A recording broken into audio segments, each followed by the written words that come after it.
আমি ইমান ৰাতি ধান বান্ধিম? আইজনীৰ কেঁচা টোপনি ভাঙিলো নেকি?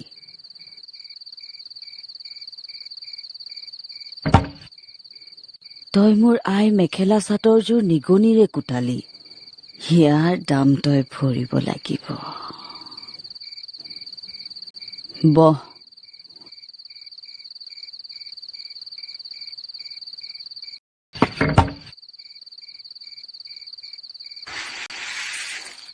মই একো নাই কৰা আই, নিগনিটোৱেহে কৰিলে। আৰু কথা নকবি। তই ভালকৈ জানিছিলি চপাটোতে নিগনিটো আছিল। তই ভাবিছিলি মাহী আইক এইবাৰ এসেকা দিব পাৰিম। মোৰ আই মেখেলা চাদৰযোৰ তই নিগনিৰে কুটালি। নাই